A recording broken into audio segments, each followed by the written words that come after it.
So now we got this concept of limit as x approaches a constant from the left or the right.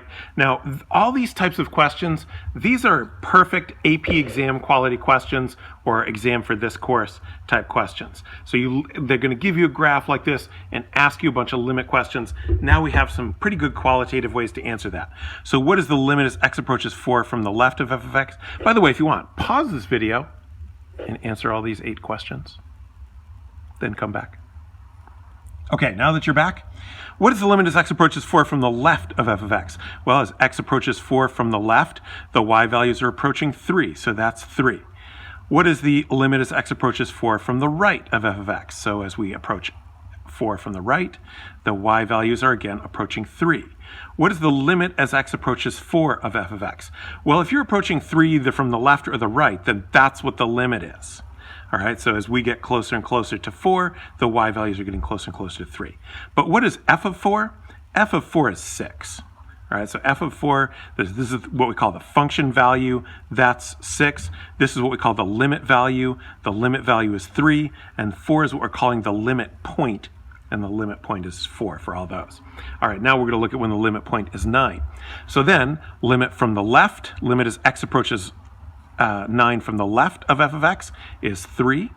Limit as x approaches 9 from the right of f of x is 6. All right. Now, because these two are different, limit as x approaches 9 of f of x, we can't even say it equals anything. All we can say is it does not exist.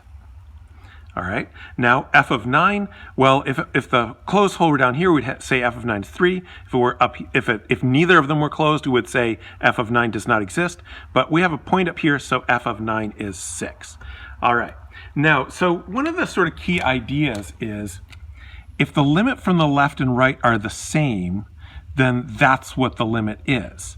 But if the limit from the left and right are different, then that limit does not exist. Same, different. That's actually what you're going to use as a justification to justify, which you will have to do, whether a limit exists or not. So the statement that we can say is the limit as x approaches c of f of x equals L if and only if the limit as x approaches c from the right of f of x equals L and the limit as x approaches c from the left of f of x equals L. So in other words, these two have to be the same in order for this limit to even exist. So if you have limit as x approaches c from the right of f of x not equal to the limit as x approaches c from the left of f of x, then the limit as x approaches c of f of x does not exist. So if the limit from the left and the right are not the same, then that limit does not exist. This implication is not bidirectional because there are ways that the limit could exist. Is that true? I'll have to think about that some more. I'll have to think about whether that implication is bidirectional or not. Anyway, let's see what that allows us to do at this point.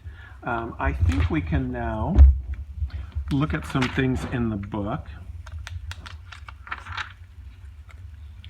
Yeah, so let's look at,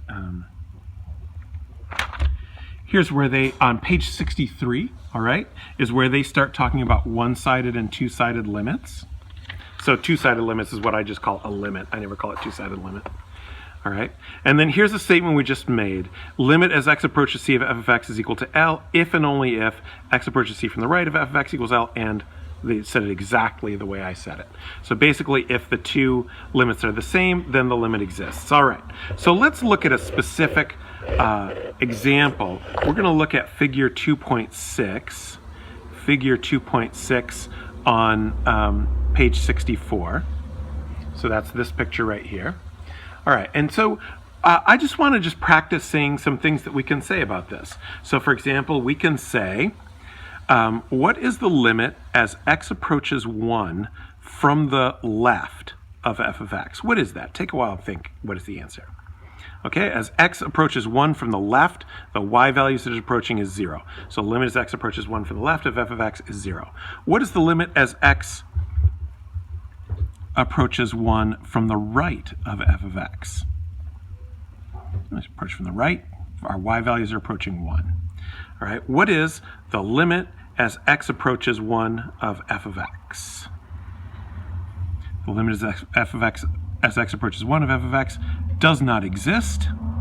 And now, see, you can justify that and say because the limit as x approaches 1 from the left of f of x does not equal the limit as x approaches 1 from the right of f of x. This is the kind of groovy stuff that you're going to write on exams. That limit does not exist because the limit from the left, the limit from the right are unequal. Okay, what is the limit as x approaches, what is f of 1? What's f of 1? It's 1.